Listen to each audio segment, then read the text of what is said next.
It's all change here at the Special Moves podcast. Liam's got another laptop rolling for episode 40. 40 episodes in, it felt like we needed to shake things up. So we've got an MSI.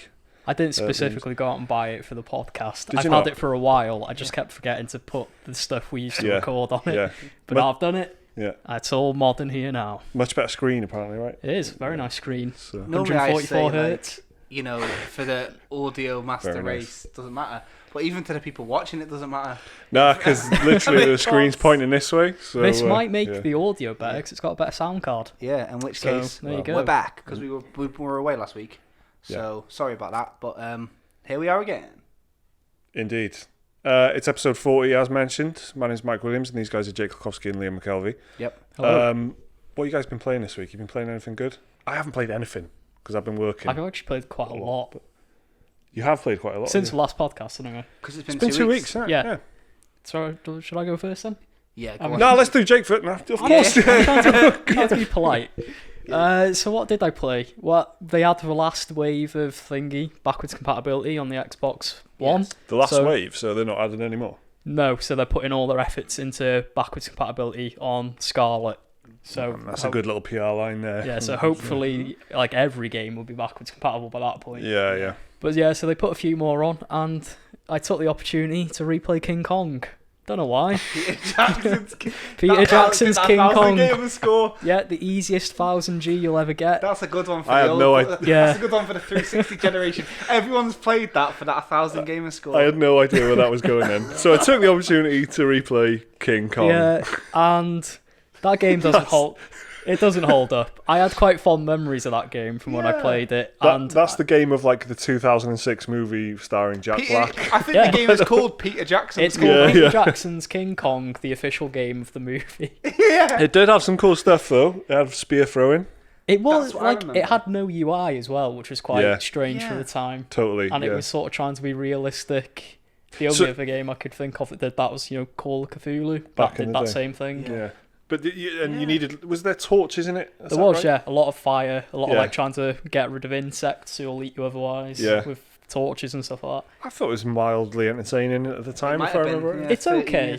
But I wouldn't have played it apart from the 1000 gamer score thing. I wouldn't have played it. It definitely, the 360 version anyway, plays like a PS2 game, just a bit shinier because of, first HD generation and that. Yeah, there's a lot of games like that, wasn't there? Mm-hmm.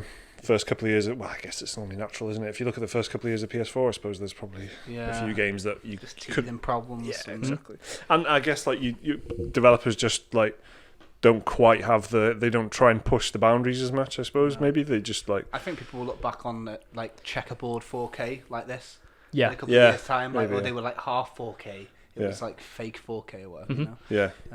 But yeah, Peter Jackson's King Kong, the official movie of the game or whatever. Wasn't as good as I remembered it, but wasn't the classic. So I went from one hit to another, also backwards compatible, to human. Because I only ever played the demo of that. Yeah. And they gave it away on Xbox Live when they made it backwards compatible. So I was like, I'll give it a go. I remember that was not a good game. The combat was, or the move. I can't remember what it was, but the combat or the movement, or perhaps both, is the right very analog awkward. stick for combat. That's it. And then it takes away because you don't have camera control then. Yeah. So it really is a bit clunky. That's it. Yeah. It just felt really bad to play, right? So that was the kind of futuristic Norse mythology game, right? Yeah. Cool concept. Yeah. Very bad execution. And I guess like if people don't know and haven't heard of it, the most famous thing about it is like all copies were ordered to be destroyed. Yeah, because it turned out the studio who made it, Silicon Knights, and they made Eternal Darkness on the GameCube, which is a fantastic game. Yeah. So you can't get over that, can you? No. So some fucking Emperor Palpatine. They sued Epic Games for saying they didn't support the Unreal Engine, failed to give them like proper documentation, but then turns out they broke their license agreement. Yeah. So technically, all of their games had been made on a stolen version of Unreal Engine 3 because they didn't pay their license fee. Yeah. And so, it had to be ordered destroyed. So now, somehow, it's come back. I'm guessing Microsoft sorted it out somehow. I was going to say, but weirdly, out of all the places you'd expect it to pop up now, it would be the Epic Game Store. Because they're giving away free games all the time. Yeah. Surely that would be like the place you'd expect it. But no, this came out, and yeah, I don't think Epic would want anything to do with it, to be honest. Well, yeah, it wasn't exactly. They spent a long legal battle trying to get that done. You know, let me tell you, I can remember. This is like Too Human was really getting pushed around the time I was buying Xbox magazines and stuff, and it was always on the. It was like it had a proper big push. Yeah. I think after I'm pretty sure Fable 2 was out. And after Fable 2, I think it was at Mass Effect 1 or 2 and 2 Human were like always all over the shop. Like you couldn't avoid it. And I think there's like a bald-headed guy with like blue tattoos on his face. That's who you play. He plays Balder. That's it. Yeah, Balder. Yeah, son of Odin. Yeah, from lots of like Balder's in a lot of other games where he's pretty well known. He's in God of War. Yeah, I was gonna. That's why I was stuttering a bit. Then I was like, yeah, much better done in God of War as well. Yeah, exactly. Yeah, and the camera controls in that are the game's actually good. So did you finish this? Yeah. Don't know what. I'm a glutton for punishment, apparently. Liam, you're a machine, mate. And what's it like at the end? Was it like bad? Because I remember it being like just bad. I remember one thing I remember about the marketing was it was story. Yeah. You know, it's like the Norse gods, but in a modern way. No, like not even... what? It's like I said before, cool concept, very bad execution. Yeah. The voice acting is actually pretty good. They've got some top tier voice actors. They've got Steve Blooms in there, Robin Atkin Downs. They've got like a very good voice cast. Yeah. Just the actual game is very lackluster. Why did you go back to it? I don't know. Probably because they gave it away for free. I only ever played for demo. And when I played the demo, it would have been like, 2005 or 6? Yeah. Something like that. It was, yeah. And so at that point, I would have just had my 360. And I was like, this seems cool. Yeah. But then I never got the game. Yeah. Gave it away for free. Yeah. I was like, I'll give it a go. And then there was that awkward bit where they were all destroyed. Yeah. So have you got like a spreadsheet of like games that you just haven't... No. that you've got but haven't got around to? No, it's just like... Because I've got so many games, I just try and go with a gut feeling of what I want to play. Nice. Because then after that, I went on to Luigi's Mansion for the 3DS, which I hadn't finished. That is pure. I just imagine you enter in like a meditative state for a little bit and like, right, what's the next game? You sit down, cross your legs, have a little think, and you just open your eyes. Too Human. Because Luigi's Mansion was better, and it's easier to play because it's quite a short game anyway, and it was on the 3DS, so I could just like kick back on the sofa and play it. Right, yeah, okay. So I played that, and then Crash Team Racing came out. Yeah. And I enjoyed that quite a bit. I 100%ed it, but it's not like 100% in the way you normally understand it. It's 100% in the game's like definition of it. I know where you have to get the relics, the gems, the tokens, and all that, and then you get to do the proper final boss race against Oxide. That alien thing. Nitrous Oxide. Yeah. You've been playing that as well, Jake, right? Yeah, I've had it for... I bought it the day after release. I played it like 3 times. I'm not having fun, really, to be honest. I'm so glad you said that, because neither am I. It's a big one. It's a bit too faithful to the original. Yeah, my wife's massive on Crash Team Racing. It was like, I remember, was it last podcast? It might have even been a bonus podcast. I mentioned Speed Freaks. There's a couple of games in my wife's mum and dad's house that are on rotation. Because they've still got like a PS. They've still got a PlayStation set up, yeah. So and Final Fantasy VIII is a big one there, but that's not casual enough. So Crash Team Racing's a big one. So I thought I'd get it. She's had a couple of goes. I think she likes it. She's not really like over the moon. We're not like when we got Crash Insane Trilogy, and and I'm playing it, and I'm playing as Coco, who I found has like been alright for me handling wise. But yeah, I hate the drifting. I fucking hate the drifting. Mario Kart drifting's the one. Yeah, I can't get my head around this drifting. And I'm alright. I'm on the third. I'll tell you what level. I'm on Dragon Mines. I hate that track. So what's that, third world? I think so. I beat Papu Papu. I beat Ripperoo. Yeah, I just don't know. I've done nothing in it except play split screen cups with Laura. Like that's the only reason I bought it. Really, like I'm not going to be sitting through the adventure mode. I might dabble, but it's a quick playthrough if you want to do it. Yeah, it's not massively long. But we haven't been having like loads of fun. It was fun for like the first couple of races, and then I don't know what it is. I'm having the same feeling as I had with Spyro, where the immediate hit was like, this looks amazing, it sounds amazing, this is so good, they've done such a good job of this, and then like it just sort of that vanishes. Like, well, it vanished really quickly with Spyro. Sort of happened here. I'm gonna keep, I'll keep playing it because there's such a lack of local co-op stuff for me and Laura to play, so I'll probably give it a few more spins. Keep it.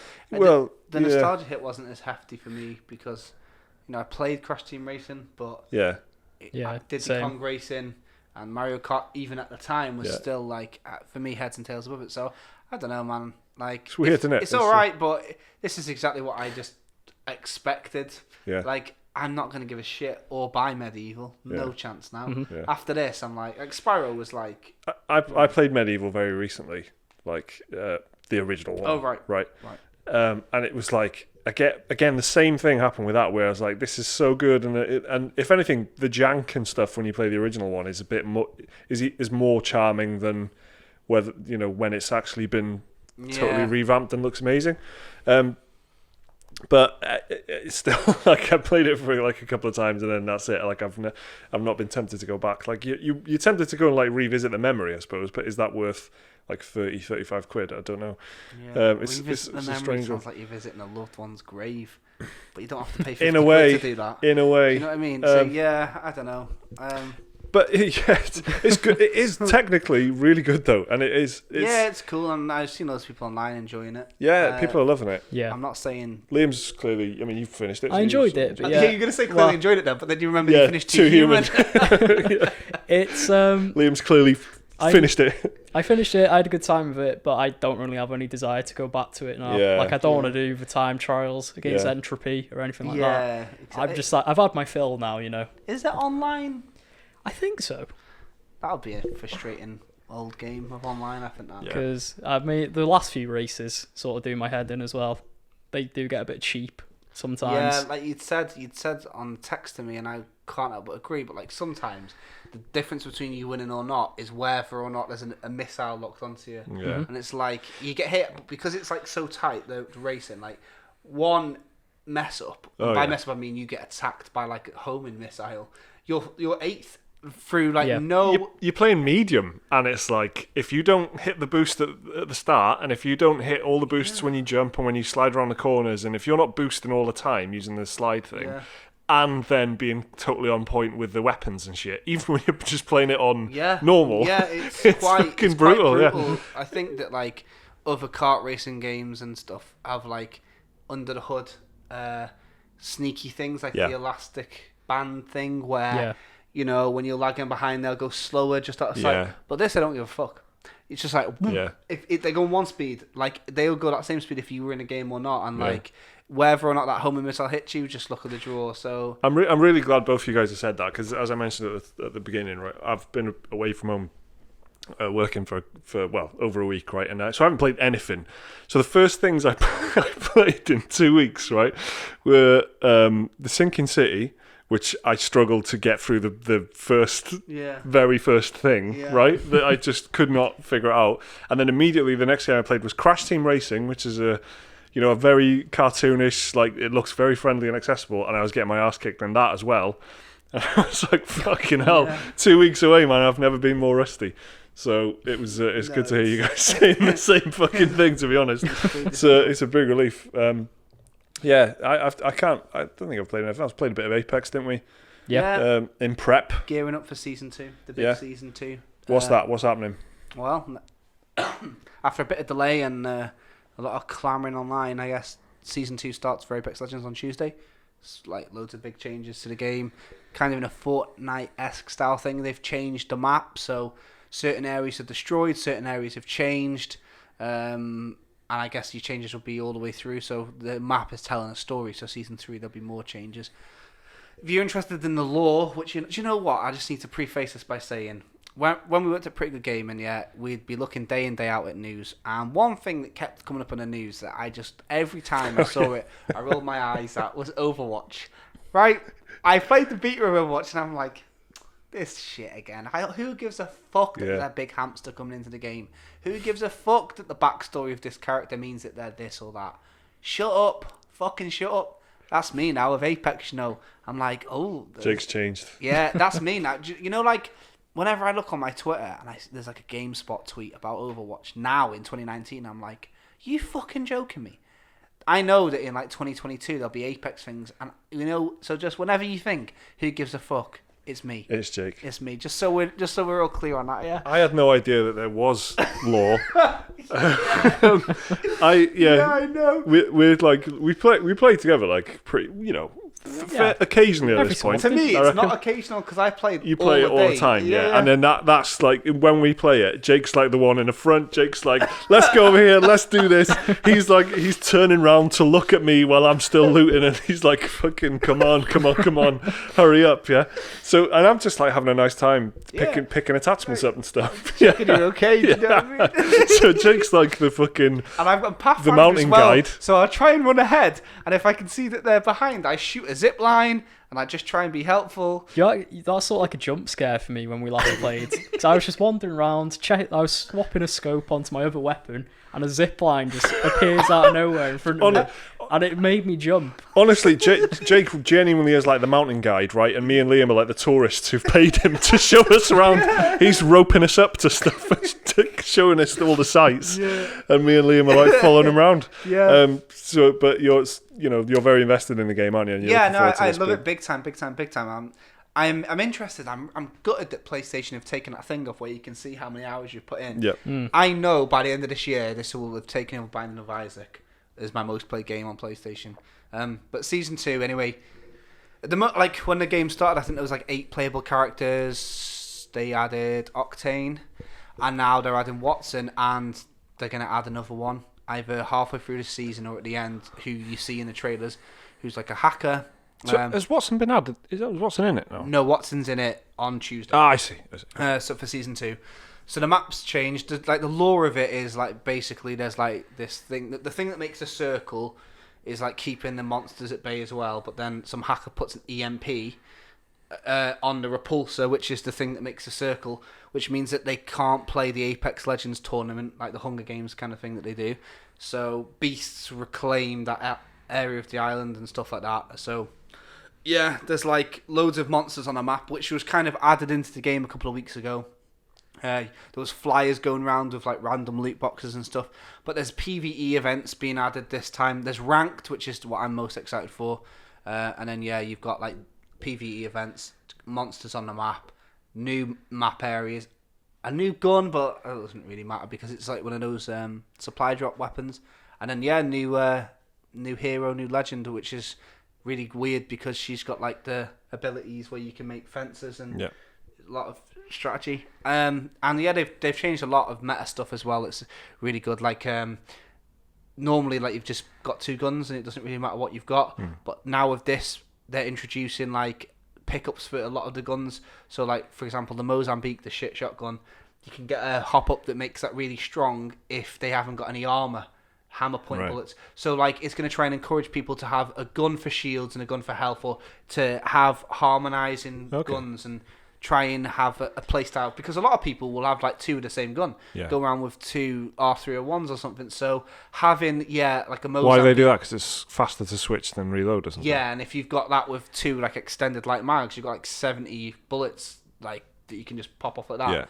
So to have like bullets that will work in different situations and stuff like that, adding in that aspect, I think it's pretty cool. And then they've added like the changes that people wanted, really, I guess. So I'm interested to see how this goes. It's obviously the game I've been playing the most this week. The other game that I've been playing is Slay the Spire, which has been out for a while. It's like an early access game that's just left early access, so I guess it's just a game now. It's on the Switch now as well. It is, I think it came to consoles as like PS4 as well. But it's been on PC for ages. I think it left early access in January. Only launched on the Switch like a week or 2 ago. Yeah. But I think you could get it from like 2017. That's really good. It's like a roguelike.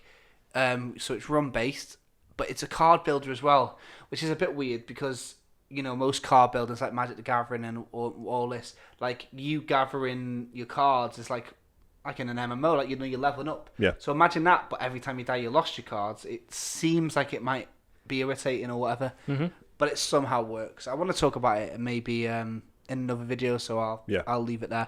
But that's what I've been playing. But basically, Slay the Spire on the Switch and Apex all the time. Well, there's been a couple of news things that have been pretty interesting over the last week. One of them that is well, I was pretty excited about was the EA Access thing is come to PS4. Oh, yeah. Finally, which is sub-service.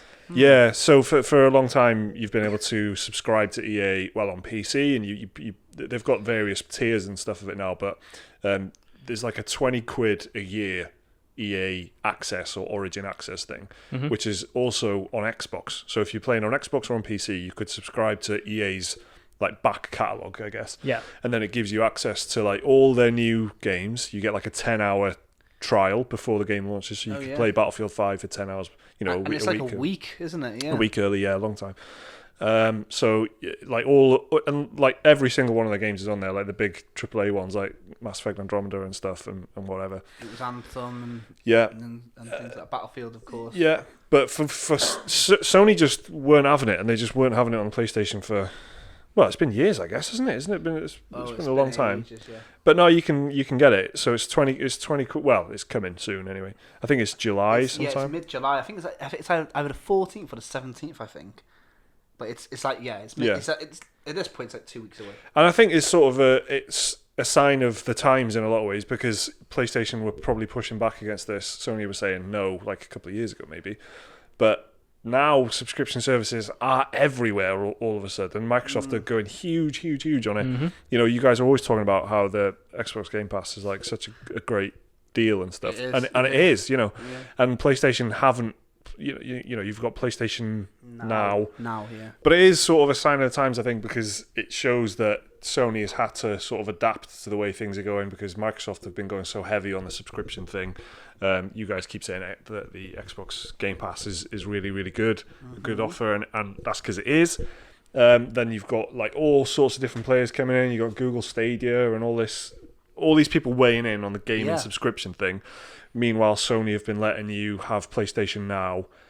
That's about it. That's about it. Which isn't, you know, I'm not a huge fan of it. I'm still not convinced. It's quite expensive. It's too expensive for what it is, and it's really it's not out like of touch. Of, like what PlayStation can offer. Whereas like the original Tomb Raiders, Final Fantasy 7, 8, and 9, and shit like that. I'm very convinced that'll be getting reviewed for the next generation. Like they'll be, because it's just not competitive.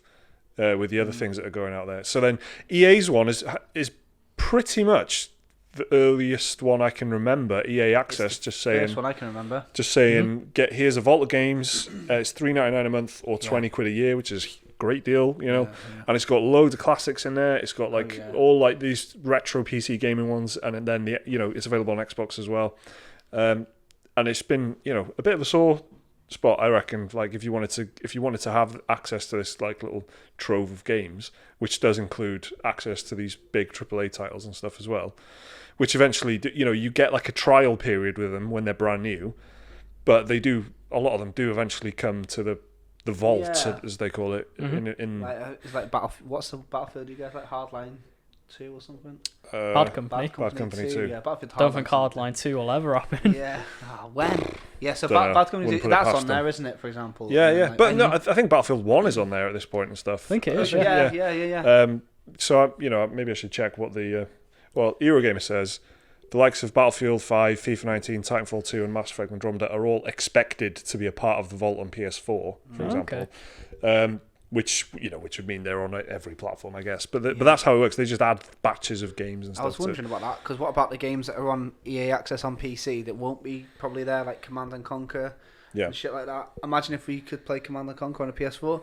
That's what I was wondering when I saw this news. Like, are they going to be able to add stuff in that you would previously not have seen? Yeah. Like, just like those old shitty ports of like Dungeon Keeper with like, where you're using the joystick as the mouse.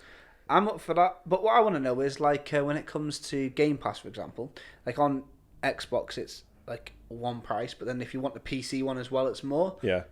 Is it going to cost more? There's nothing on pricing. There's nothing on pricing. So that's what I'm thinking. It might cost more, but if not, it's got to be like level with the Xbox one, right? It's got to be. Oh, it's going to be the same package. Yeah. Or so if you're paying like one price, 20 quid or whatever, you've got the Xbox, PS4, and PC, like quite a few people do. Yeah.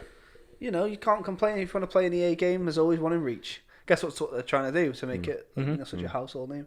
But the truth is, when you look at their back catalogue, they They have got some absolute bangers gems, proper gems. Yeah. Jade Empire's in there, I think. Yeah, on PC anyway. It is, yeah. That's what I mean. That's what I'm wondering. If they can somehow port some of these absolute like smashers from the PC era, I played Command & Conquer for the first time ever actually on the PlayStation. I remember the that. 2 discs. Yeah, one was GDI, one was Nod. It's good that. I played Red Alert on PS1 as well. Yeah, so that, to me, Command & Conquer, stupid. And I played Command & Conquer 3 on. I played Diablo for the first time on PS1. Yeah, so PS1 had loads. It had Civilization and shit like that. It did, yeah. So that's what I'm wondering if they're gonna sort of try and do that. It won't work very well, I'm sure, but let's see. Yeah, that's good though. That isn't it? Fundamentally, it means you can subscribe to a different You can subscribe to a publisher's subscription service on the PlayStation, which is the first time you've really been allowed to do that. So, again, it's just changes, isn't it? It's changing times, and Sony's had to. A couple of years ago, they were saying no, and here you go. 2 years later, everyone is doing fucking subscriptions all over the place, and Sony have got to catch up. And it's it's been a weird generation because Sony was so dominant to begin with, and Microsoft are doing all the catching up and all the cool stuff. And now Xbox is setting the bar with in loads of different ways, and PlayStation's having to adapt. Fresh into when the new consoles are due. Yeah. So, unless Sony are going to just literally crawl out of the shadows towards the end of this year at either PSX, Paris Games Week, Gamescom, or just do a big special state of play where they unveil something like the master plan that they've been doing. Because at the moment it's a bit of a Sauron vibe in it, in the East, gathering power. We don't know what's going on. They weren't even at E3, no words of anything. It's interesting because that's all they need to do. All they need to do is one great thing, and it'll make everyone forget straight away. Yeah, well, all they got to do is make the console amazing, and I heard that they were. They said to the Wall Street Journal that they're aiming at hardcore gamers, which, by the way, when has there ever been a fucking generation where they haven't said that? That's like a layman terms for people who are into games enough to pay whatever price we're going to put it at, which will probably be something like 500 quid. It's going to be expensive, this one. Oh, yeah. Especially if it has got that level of hardware they've been talking about. Yeah. Because it's quite high-end even for PC hardware. Do you reckon there's any scope of them coming out of the gate with 2 tiers? Like PS4 PS. Microsoft was meant to, and they've gone quiet on it. They were meant to have Scarlet, which was the all-powerful one. Yeah. And then one, I think it was Codename Lockhart, and that was meant to be a cheaper, an Xbox One S style they're one. They're into these code names. They are. They're into making them. It's a fucking World War II novel. Scorpio, Lockhart, and Scarlet. It's the trilogy that no one wanted. The Phil Spencer trilogy. The fact that they're all code names, but they make them public as well, makes you think that they're super proud of them as well. Yeah. Project Scorpio. And this one's Lockhart. Do you remember the Switch as well? That was NX. Yeah, but I feel Nintendo X. Yeah. I feel like Nintendo can get away with it, but for me, there's something about it's the fact that Phil Spencer wears a leather jacket. I think. Yeah. Don't wear a leather jacket and then let everyone know your code names. Don't mock his bomber jacket. What's more annoying? What's more annoying though, right? It's a good jacket. Trying to be cool, wearing bomber jackets and coming up with names like that, or trying to be extremely cool and do an Android thing and just say, oh, it's a Project Lollipop. We don't care what it's called. Yeah. Ice cream cone. Yeah, exactly. It's the next... Fuck off. Exactly. Yeah. What would be more annoying to you? It's a difficult one, isn't it? Both at once would be annoying. If the new one was called Scarlet Butterscotch, which is that's the digital one. But I think if we are going to see 2 tiers straight away, I think the only difference will be one has a disc tray. I think they're going to touch the digital edition. Yeah, maybe. Out of the gate. Nice one, yeah. Yeah, because, knock 80 quid off it. Yeah. But you'll never, ever be able to play a physical. Yeah. I think the Blu-ray angle is interesting. Do people still really want a Blu-ray player? And do Sony still value that side of their... I'm going to say, I do. Yeah, yeah. And I think it does exist. So that's... For Sony, it's a different proposition because their ties with Blu-ray. Mm-hmm. It's and with Microsoft, it's probably a bit easier because they don't have their. I mean, they tried with what was it, HD DVD, right? Yeah, that little add-on you have to put by your 360. And HD DVD lost to Blu-ray. Remember that? Yeah, exactly. Like the Betamax and things. Yeah, exactly. So there's probably still a stake in it to have a Blu-ray. For the multimedia purposes, are you just making a hardcore games console that's a digital download thing, or are you still making a box for people to put under their TVs, which is an all-round entertainment system. Exactly. You know what I mean? I think the Xbox One S is like one of the cheapest 4K Blu-ray players you can buy as well. Yeah, exactly. Just like how the PS2 was one of the cheapest DVD players. PS4 doesn't have 4K Blu-ray, does it? So, no, just normal Blu-ray. Which is crazy. But Xbox One S, which is the lower tier Xbox, does. So, yeah, interesting story. There's another weird thing that I saw as well, which is did you see the Breath of the Wild underwater glitch? No, I saw a screenshot your of it. Breath of the Wild. Very nice. Thank They've you. fully populated the underwater bits of Breath of the Wild. Yeah. And it just looks amazing. It's like No Man's Sky or something when you go into there. Really? But you just so it sort of suggests that someone was just messing around, or they had like a diving mechanic like in there. the other Zelda games, Azora, you know what I mean? Yeah. There's loads of water dwellers. Do you know, traditionally? Well, there's Aura are in Breath of the Wild too. Yeah. Right? Oh, are they? I haven't even got that you far, can right. you can go to. They've got like a city you can go to. Yeah, Well, but not really a city. crucially above the water. So Yes. you just What walk are they around. playing at? Yes, exactly. You can't go swimming with them in this one. No. I don't think. Okay, all right, okay, cool. Because like I say, Breath of the Wild, like I'm just not. Yeah. Still hasn't. It will eventually, I'm sure. But If you're a big Breath of the Wild fan, and some people who are proper into it, it's the type of game where you either not that fussed about it, or you've played it for like 400 hours or something. yeah, there isn't really an in between. No, there really isn't, and there's a clip it's worth checking out. It sort of shows this guy like glitching under a pier or something. Yeah. And then when he gets under the water, it's like, obviously there's no like water texture sort of. It just looks like it's not under the water sort of thing. But there's just shitloads of life under there, stuff going on. So I don't know. I think I quite like the idea that either way, someone spent ages doing that, hoping people would dive and see it, or someone was just like, "Well, I've finished my job." Got a lot Let's busy. have a bit of fun. Yeah, exactly. Can't get my money's worth. Was that part of Summer Games Done Quick by any chance? I don't know. Right, because I was wondering about that. I'm going to watch that and catch up. That's one of my favourite parts of the year, now. It's good. Yeah. Some of the games done quick. Well, just awesome speed games done run. quick. Yeah, just that after, I remember in January when I was playing Resident Evil. I was either playing Resident Evil or watching speedruns. I watched every single thing from this year's one. So yeah, I'm looking forward to seeing what they do. I know there's some new stuff that they're doing, but I don't know. I'm not going to talk about it much because I know how not exciting it is if you don't watch any of it. All I'll say. When is that? Did you say? It's right now. It's finished. Is it over now? Mhm. Oh, right, okay. It was this week. They raised $3 million for charity, I think. And it's literally just people marathoning games. I didn't have any interest in any of it, and then I watched someone do Dark Souls, and then somebody uploaded. Well, no, IGN I think mirrored a speedrun of Bloodborne in like 37 minutes on there, and then one thing led to another. Is that the beardy guy who was like Zeus? unbelievable? Yeah, that's it. Yeah. And he knows. Yeah, so I think he was a bonus goal. If they reached a certain amount, he would come out and do it. I don't know where, like they've got him in a cage or something. Unleash Zeus.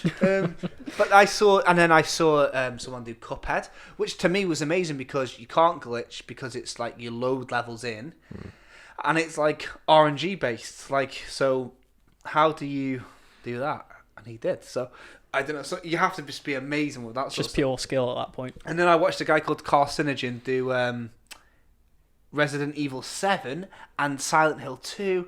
Oh man, I love it. And then I just got hooked into it, and because it's kind of like, you were saying earlier when you like Crash Team Racing and Medieval, you get like a bit of hit of nostalgia and you get bored. Yeah. Imagine that, but if the hit of nostalgia was the whole game condensed to 30 minutes. So you're like, oh, I remember that. Like, oh yeah, Yeah. It's like a very, very fast tour through games that you remember and enjoyed. Yeah. Sometimes interesting commentary, sometimes awkward commentary, but most of the time informative. Like they'll be like, fun fact about this game. Did you know that centipedes actually don't exist in this era of Louisiana or wherever Resident Evil 7 is? The native insect isn't this; it's actually this. So it's worth a watch. If you want to learn That's some actually- So your dream would be David Attenborough narrating fucking a Zeus playthrough to give you some fun facts. Native about it. Yawner haven't been seen wandering these parts. Yeah, I don't know. I'm looking forward to watching it and catch up. I don't like watching it live because I don't like Twitch chat. It does my head in. It's just all spamming of fucking emotes. Yeah. And then, do you know what else is annoying? When I had a conversation with someone on Twitter today, and they type in the emote, so like Monkas or Kappa, I had to Google it. I never feel so out of touch. My job is sitting on Twitch. I still feel out of touch when I'm seeing all these like words. I'm like, what's Monk has to Google it? It's like someone's typed out the emote. Yeah. What's that about? Anyway, yeah. It's a very specific grievance, but I'm on board with you. So that's why I don't watch it live anyway, because of the Twitch. No. I bet you can turn it off as well. You can. It's a little arrow at the top. You just click it and it minimises it. I can't be doing it either. Yeah. Anyway, less grumbling. Maybe we should read out an email. So these emails, if you want to send us in an email, it's dearspecialmoves@gmail.com. That's dearspecialmoves@gmail.com. Send us an email and just tell us a little story. Ask us a nice long question. Give us something to work with. Basically, we had a lot of emails the last couple of weeks actually, and it was quite difficult. Yeah, we had the dry week, didn't we? Once. Yeah. And then we asked for some, and then everyone's gone. This is our chance, boys. And now. Yeah. Drowning in them. There you go. Even if, so if it's a new story or anything, a game you've been playing, a game you've gone back to that's really old, anything, just tell us about it and we'll have a read and have a little chat about it. So this one's from George Hardwick. Where's he from? Well, this is what is interesting about George Hardwick's email. He's gone to great pains to give me a lot of details. I know, for example, he's 5'9". His previous email was not that he didn't like bows and arrows, and he still doesn't. His primary listening venue is still the gym. He's an Audio Master Race member in that regard, of course, because you can't watch and work out, can you? But you can listen and work out. Unless you, we can. On the bike. You guys, challenge accepted. Treadmill and that. You see, some exercise bike at gyms have like, you can watch Netflix. You guys are the most pedantic motherfuckers that I've ever sat next to. Right, you start doing that then, and then I'll believe you. Secondary listening venue. So he's got two listening venues. The kitchen while mopping. So that's how often does he mop his kitchen? Then again, we haven't put once a week, mate. Once a week. It's like listening to music or doing household chores. Yeah, but mopping the kitchen specifically. Yeah, maybe he's got a big kitchen. Yeah, maybe he's got pets. Done well for himself. That's why he doesn't want to disclose his location. And I know his vocation, not his location. He's now working in mortgages. Oh yeah, that's mop money. That's kitchen mop money. That is George. But I don't know where George is from. So maybe I missed that, George. Out in the country somewhere with gates, remote control gates. Yeah. So George says, "Dear Special Moves, I write to you today to report slander. Full disclosure that I've never actually gotten into any of the Zelda games, but this is because they're just not my bag rather than any real criticism. Should I encounter them, I'll give a curt nod of respect and then I'll be on my way, much like Harry and Draco at the end of Deathly Hallows." Harry Potter reference from George. Yeah. However, I have a friend who until now has heralded the Zelda series as a staple of his childhood. I asked if he was excited about the Link's Awakening remake, to which he replied, "Nah, top-down Zelda isn't Zelda. It's shit." I wasn't personally offended by this, however I am aware of the rich history and heritage of the Zelda series, with its many iterations, and how ignorant this comment must be. Much like a witness to a hate crime. That didn't affect me. I felt that I must speak up. Sterling work as usual, says, big fan of the bonus podcast. All the best, George Hardwick. Cheers, George. Good email. Got another bonus podcast coming out soon. This week, actually. Yeah. It's due in a couple of days, so keep an eye out for that. Top down Zelda isn't real Zelda. Worst take I've heard. That is blasphemy. I hate that. I don't even dislike it. I hate it. Link to the Past. It's like saying fucking top down Pokemon isn't Pokemon. It's like saying side-scrolling Mario isn't Mario. Yeah. I've actually heard people say that before as well, though. Yeah, I can imagine. That's why I had a little hesitancy then. Because I was like, but then when you think of all the ones everyone loves, it's like 64 Galaxy and stuff. I can imagine people would do that though as well, wouldn't they? Yeah, but Ocarina of Time and Breath of the Wild and... no. It's basically that just translates to me as I'm too young to have played it at the time. Well, yeah. I only know what I know. Yeah. Black and white telly isn't telly. That's basically this comment. It doesn't make sense because you've always got to pay respect, haven't you, to your fucking elders. Or pay respect to your fucking Zelders. Right, that's the end of the podcast. That's the title of the podcast. Respect your Zelders. Yeah. We should start doing some fucking banging podcast titles, boys. Okay. Starting with this. Respect your Zelders. So, Ocarina of Time. None of this listing with commas. Yeah, Ocarina of Time is amazing because it took the tried and true tested successful formula of the top-down Zelda and then using the technological advances of the N64 made it 3D. Great. But why isn't it Zelda? But it when also it's top down? Because it's exactly the same fucking game. It also did something with it though. It went 3D, but then it gave you a sense of freedom and openness that you'd never had before, because you go into Hyrule Field and there's a massive area with no loading screens. That is just an endless 3D environment for you to get. So it's not just, here's the game but in 3 dimensions, here's the game in 3 dimensions, now look what the possibilities are. Yeah. Because it gave you a sense of freedom that maybe you I didn't guess. quite have before. Because before you were looking at a box, you were looking down at any certain area, but in Hyrule Field you could look at the castle over there and run all the way to the castle. Run to the mountain, exactly. Yeah, that's true. I mean, yeah, because the loading screens of the boxes can be quite varied, some of them, but yeah, you're always trapped inside that ratio. Yeah. And yeah, I think that the gameplay loop of Zelda, though, obviously is just like figure out where you're going, go to a dungeon, get something. Oh yeah, that thing that I couldn't figure out a minute ago is that. That's top-down Zelda for you all over. I think Link's Awakening doesn't get enough love, actually. And I think it's going to quickly go from overlooked to overrated very fast when this comes out. Because then people who were too young to really play Zelda have only played Link's Awakening. Yeah. And then they're going to blab on about how great Link's Awakening is. And then all of a sudden everyone's going to go, what about Oracle of Seasons? Yeah. But for now, well, before everyone's played it, it's really fucking good, that game. The Windfish is quite interesting. It's quite funny. It's a funny Zelda, which you don't normally see because it's quite serious. Inspired by Twin Peaks, I think. It is very, very, very weird, dreamy stuff. It's a very good Zelda game, and I think it will change people's opinions. I don't know how you could look at that remake stuff, even as completely being totally ignorant of... Imagine you'd never heard of the Zelda series. How could you look at that and go, no thanks? Yeah. I don't get it. Unless you don't like cartoony, fun-looking stuff.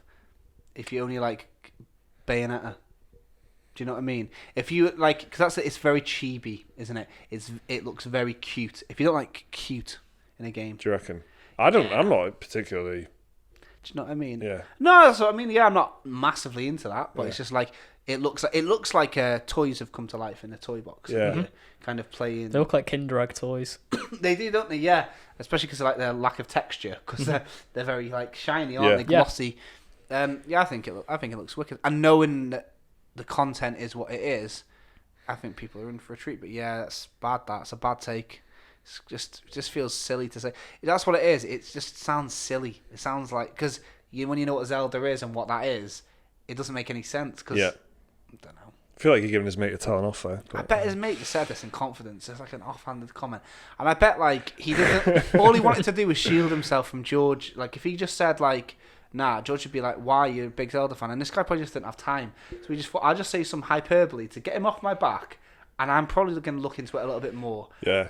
But now, look what's happened. If you're seeing this, George's mate, you know what I mean? Just stop saying stuff like that. I love that you're finding depth in this conversation. There, it's like maybe George is the real villain. Yeah, exactly. Yeah. Let's read another one. What is it that he's mopping up from his kitchen floor? Yeah, exactly. Guilt. Let's read another one. So this is from Chris Carey, who emails in quite often. Chris says, "Dear Special Moves, can you tell me Xbox Game Pass for PC?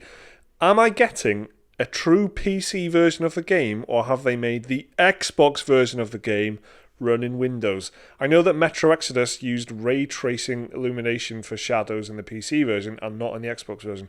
Which would I get in the Game Pass library? Regards, Chris Carey."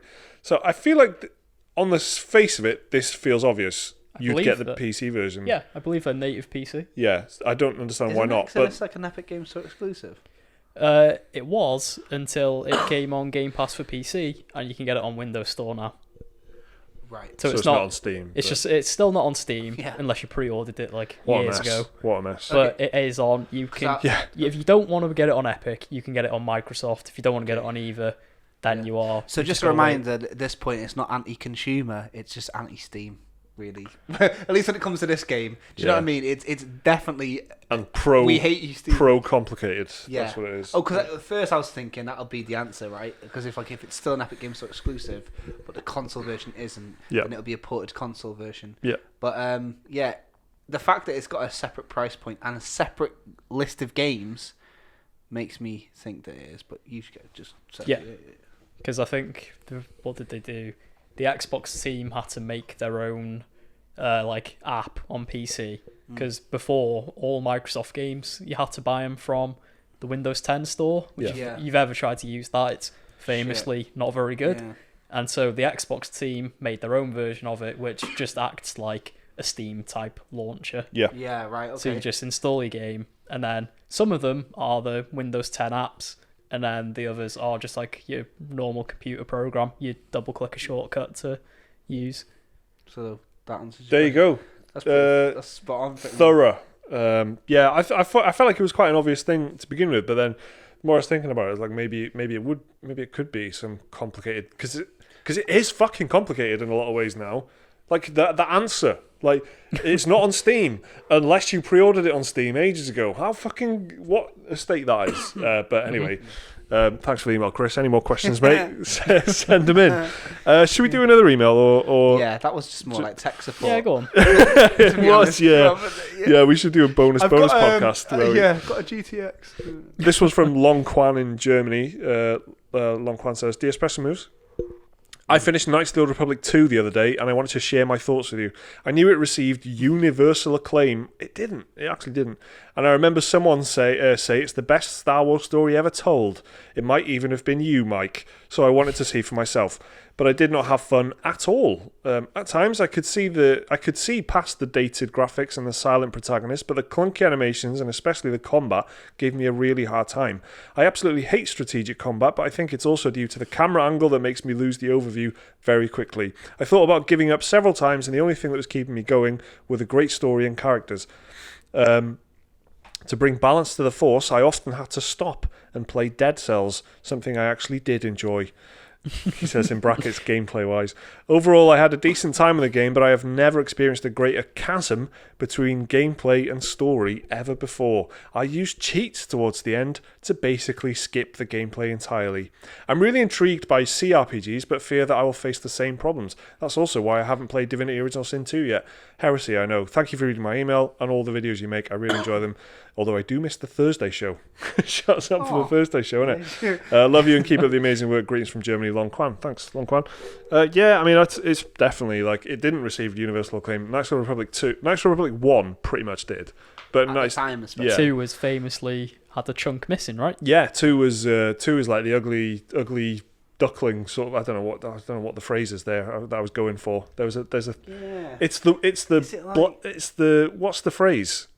I don't. Anyway, it just wasn't, of the two of them. Yeah. Knights of the Republic 2 wasn't critically as loved. It's the sibling that doesn't quite reach the heights of the other sibling. Yeah, it was. Exactly. Yeah, so it just hasn't got the same sort of legacy in a lot of people's eyes as the first one. But it is also kind of the cool guy's answer. Hemsworth brother. It is the lesser Hemsworth. Yeah, that's. I can't remember. Is it Steve Burns or someone who said called him the lesser Hemsworth? Anyway, so it's like it's got this. Like, it's the cool guy answer in the same way that, like, Fallout New Vegas is, like, ironically enough, both developed by Obsidian, right? But Fallout 3 is like that's like your standard answer. Yeah. And then the cool guys say.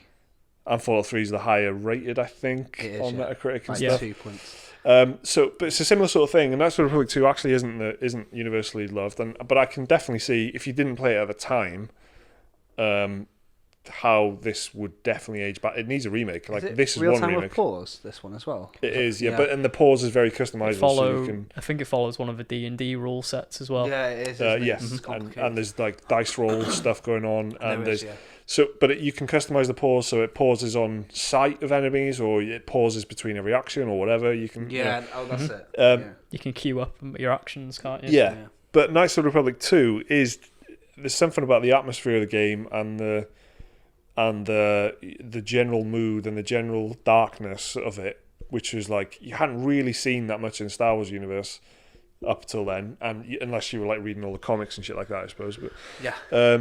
But it's really an interesting story, and Knights of the Republic 1 like set a really high bar for a Star Wars story, like in terms of a game anyway, because of the big twist reveal at the end and stuff. But there's just something about 2 that feels like seedier and like, don't know. It's just really good. It's definitely one of my favorite games ever, like without doubt. But I can completely understand how you'd play it now and think, what is this shit?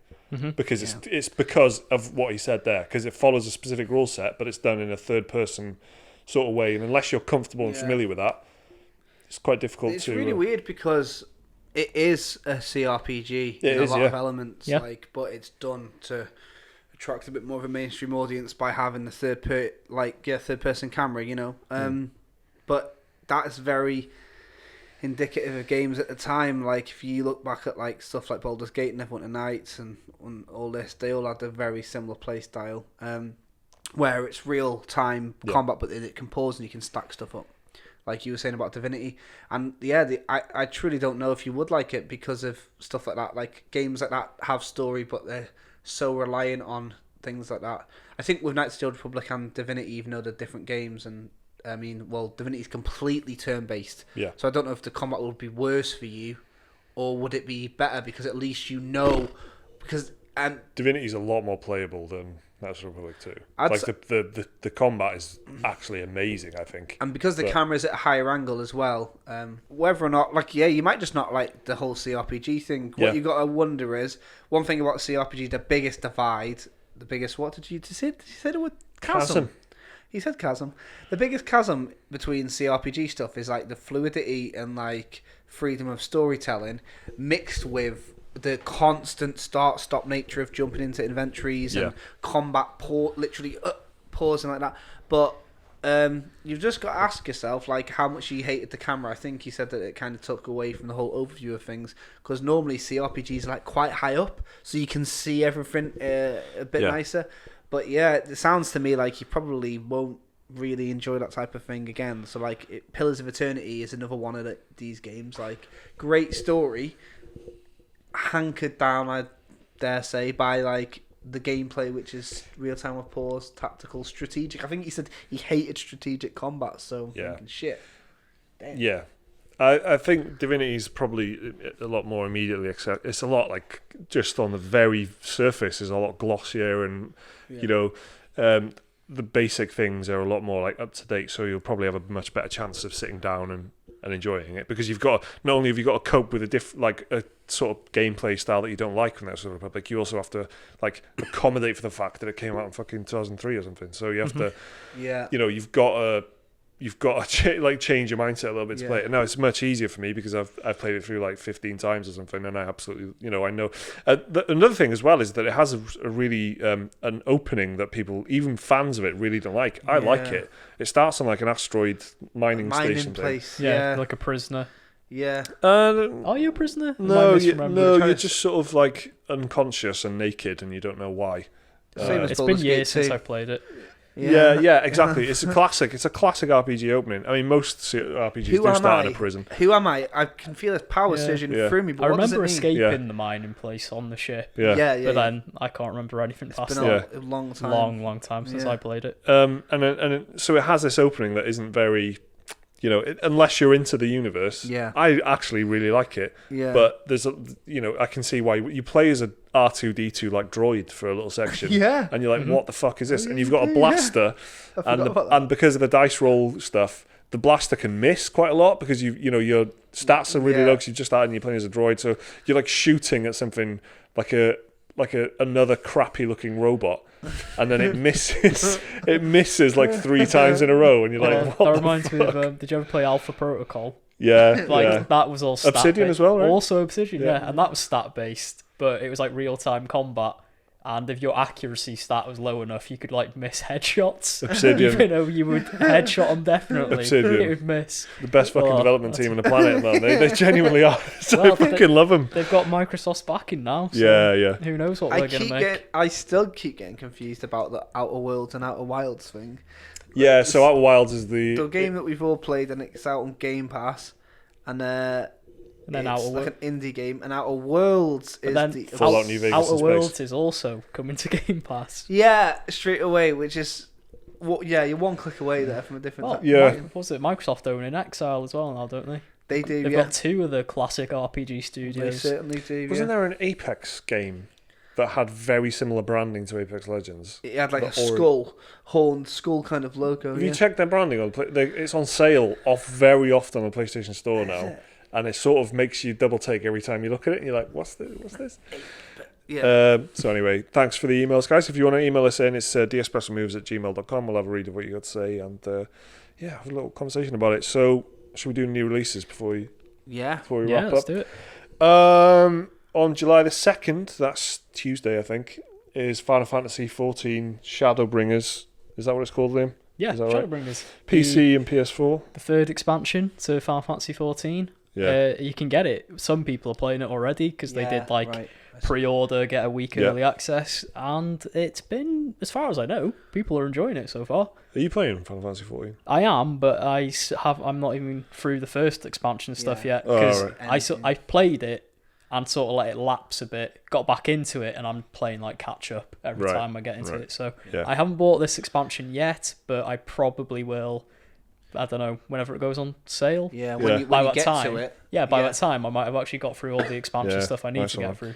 I'm a bit like that with Destiny too, because I've not even finished the last chunky bit of DLC they put out, and I'm finding it very difficult to get excited about all the other Destiny 2 news because I just haven't finished the stuff I've already got.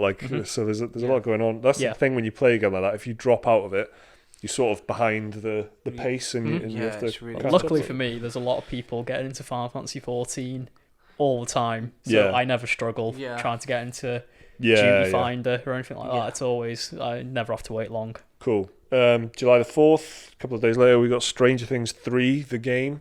So this is the Stranger Things have been doing this like companion to the series game every time there's a new series. So there's a series or season. I played the last one on mobile. It was a bit like an NES style game. Yeah. This one doesn't look a million miles away. This is like it looks a bit, right? Yeah, exactly. It looks a bit like some sort of Sega beat 'em up thing, like an arcade machine. Mega Drive collection. It's coming on PC, Switch, PS4, and Xbox One. I guess the TV show was also out. Yeah, July 4th weekend. Right. And then the theme of this season's like, the 80s summer. Right, so sure, that's why. It's like they're all tying it into this like summer theme. Yeah. Right, that makes sense. Cool. And then on July the 5th, a couple of games. Attack on Titan 2, The Final Battle, which is on PC, Switch, PS4, Xbox One. Yeah. I haven't played any of these Attack on Titan games. I think they're Dynasty Warriors type games. They look... I've never been able to figure them out. I can't quite figure Very out stylistic whenever I look at them, but I'm not sure what's going on. Yeah. I think as far as anime games go, they're actually not bad, because most anime games are pretty terrible. Right. And these ones actually games based on anime series. They're usually quite bad, but these ones seem to get decent enough reviews. Good enough reviews, Okay, and Sea of Solitude is on PC, PS1, Xbox One. That's the same day, July. Is that EA indie game? Yeah. Is it? Yeah. They showed it off like 2 years ago. Yeah. It's like, what the hell's the studio called? Something May Studio or something like that. It gave me nice graphics. The presentation gave me very Unravel vibes, because they had the same like really passionate, nervous indie developer come on stage and talk about this passion project they've had for years, and they're finally getting to realise their dreams and all that. It's a good little... It's a sort of weird title though, where I feel like I've read that... I've seen the game called Sea of Solitude. Like, I've seen games with the word solitude and sea of so often in it that it feels like it already exists. Do you know what I mean? I think it's part of that EA original program. It is. It is. Yeah. Is that the one? Yeah, that's the one. Okay. It's the one where it had like it looked a little bit like Rime crossed with Shadow of the Colossus. Joe May, the studio. That's it. So there's a lot of like pastel-y colours.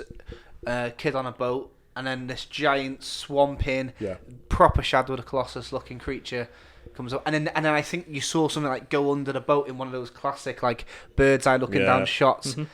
I'm interested in this. Yeah, I'm interested in this. It looks quite nice. It's going to be a metaphor for something. It always is. Sadness, loss, grief. It'll be all of the above, mate. Honestly, each monster is a different, like one of them. Yeah. A different one. A different one. Father's fault. It'll be one is alcoholism and one is Guys, get David Cage on the phone right now.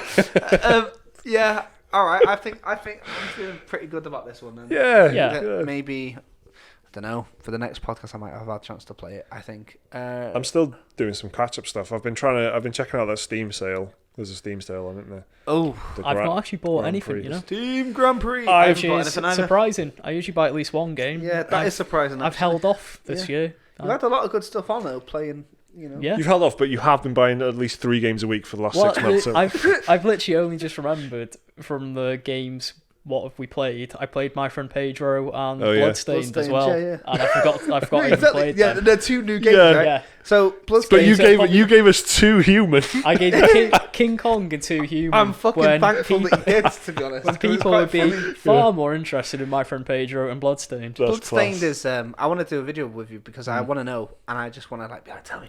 My Spoiler, Friend Pedro's I a love weird it. one because, like... I forget sometimes what it is because of that fucking banana. But Yeah. it's the one where It's it's like the fighting Side-scrolling game, Max Flash. Payne, basically. Yeah. It's good, but it's like 2 hours long.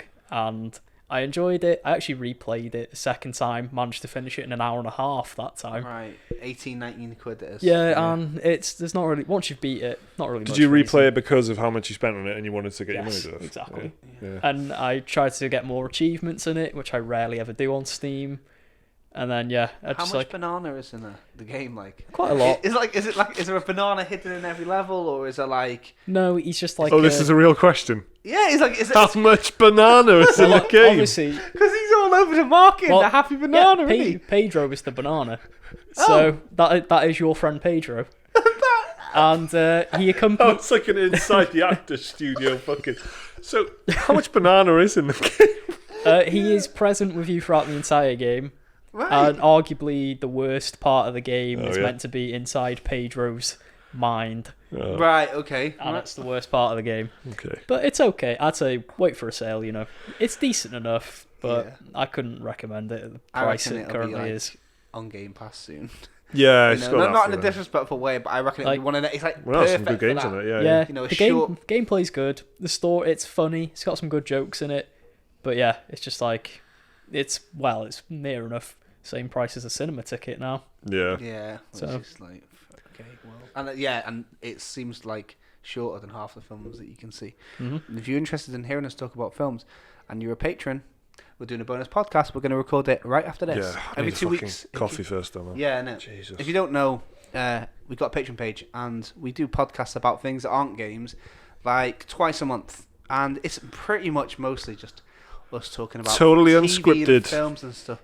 Yeah, it's Yeah. very, very predictable Yeah. because it's just them two. But one day we're going to spice it up and talk about the stock exchange or something. But Hey, if let's you do are- that this week, innit? Let's get that out of the way. Let's get that out of the way. Yeah, investments. I've got So thank you very much. So this is your bit now. I'm just. Go for it, man. I mean, I am still thankful. Do you know what I mean? Yeah. I mean, I speak for us all when I say thank you very much. Yeah, we got a bonus podcast if you want to check it out. But we've been away. Me and Mike have both been away. Yeah. And as soon as Mike comes back into the country, I've left the country. So now that we've got a couple of videos we're going to record this week because it's been about a week since they've had a video.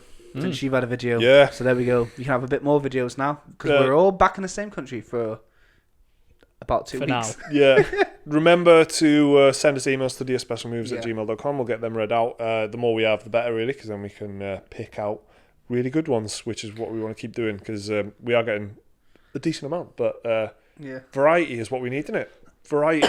It's the spice of life. Yeah. So send them in, and yeah, check our Patreon out if you want to join the bonus podcast, which is a couple of hours of extra podcast a month off topic.